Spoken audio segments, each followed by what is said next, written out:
বিভ্ৰান্তি সৃষ্টি কৰা মানুহজনে প্ৰমোদ বড়ো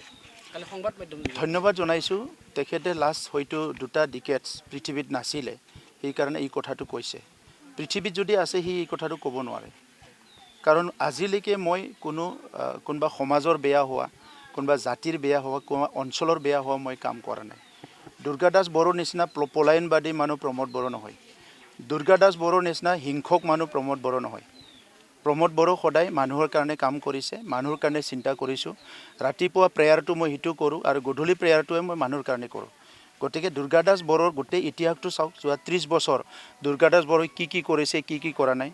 এতিয়া তাতে গুৱাহাটীত দুনিয়াৰ মানে ওৱাইন শ্বপ টেন শ্বপৰ টাইকুন হৈ পেলাই খাই আছে সমাজৰ কাৰণে কিবা কৰিছে জানো সমাজৰ কাৰণে কেতিয়াবা তেখেতে টোপনি হাৰা হৈছে জানো ক'তবা মানুহ মৰিছে ক'ৰবাত বোমা ফুটিছে ক'ৰবাত ব্লাড ছেড হৈছে ক'ৰবাত যাই পেলাই সি কিবা কাকবা সকাহ দিছে জানো ওপৰে টিভিত 10টা কথা ডাঙৰ কথা ক'ব পাৰে সেইটোতো ৰাজনীতি নহয় কালি ইউজি বৰ্মাই এটা কথা ক'লে যে শক্তিয়ে বিটিচি অশান্ত কৰিব ওলাইছে আমাৰ সকলোৰো ভয় থাকে যেতিয়া বড়োলেণ্ডত বহুত তেনেকুৱা 10টা কথা কয় আমাৰ মাজে ভয় আহে যে আকৌ আগৰ পৰিৱেশলৈ ঘূৰি যাব নেকি হয়তো ইউজি ব্ৰহ্ম ডাঙৰীয়াই মই পঢ়ি চোৱা নাই বা দেখা নাই মই শুনিছোঁ আপোনালোকে কোৱাৰ নিচিনা ৰাতিপুৱা মোক বেলেগে কৈছে যে তেখেতে এই চিন্তাটো হয়তো কৰিছে কাৰণ যোৱা 40টা বছৰ তেখেতে এক্টিভলি বড়ো ভূমিত সংগ্ৰামৰ পৰা লৈ শান্তিলৈকে অগণতান্ত্ৰিক পৰিৱেশৰ পৰা গণতান্ত্ৰিক আনালৈকে বিভিন্ন জাতি জনগোষ্ঠীৰ মাজত সমন্বয় কৰাৰ পৰা বড়ো জনগোষ্ঠীৰ মাজত সমন্বয়লৈকে বিভিন্ন কামত ইউজি ব্ৰহ্ম ডাঙৰীয়াই লাগি আছে গতিকে 40 বছৰৰ অনুভূতি তেখেতৰ আছে তো এই কাৰণে যি চিন্তা কৰিছে তেখেতে হয়তো এই অঞ্চলত যিবিলাক হৈ আছে কি চাওক কিছুমান কোনো ক্ৰেডিবিলিটি নোহোৱা মানুহবিলাক যাৰ দল সংগঠন নাই কিবা নহয় সেইবিলাকো আবুল তাবুল বুকিবলৈ ধৰিছে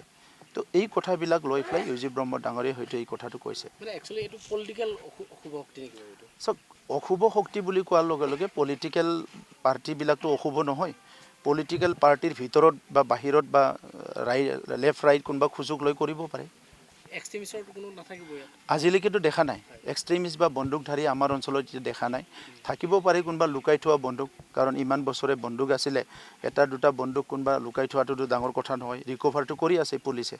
যোৱা 5টা বছৰত এই 4টা বছৰত অসম পুলিচৰ পৰা বহুত আৰ্মছ ৰিকভাৰ কৰিলে আমাৰ অঞ্চলতো কিন্তু বিপিএফৰ ফালৰ পৰা কিন্তু এই অশুভ শক্তিটো কোন সেইটো প্ৰকাশ কৰিবৰ কাৰণে দুৰ্গা দাস বড়োই কৈছে কিন্তু ক'ব পাৰে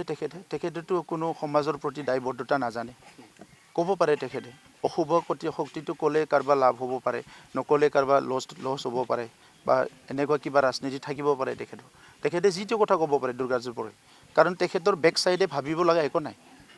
না সি সমাজৰ কথা ভাবে না জাতিৰ কথা ভাবে না বড়োৰ কথা ভাবে না অসমীয়াৰ কথা ভাবে একো নাভাবে হি ইজ এ অপৰচুনিষ্ট ই এবাৰ MLA হ'ব লাগে কালিলৈ মন্ত্ৰী হ'ব লাগে আকৌ পালে নেক্সট MLA হ'ব লাগে BPFৰ পৰা নাপালে বেলেগ দলত গুচি যাব ছাৰ অন্য এটা কথা সুধিছোঁ প্ৰিয়া বসুমতাৰীৰ কথাটো এই সময়ত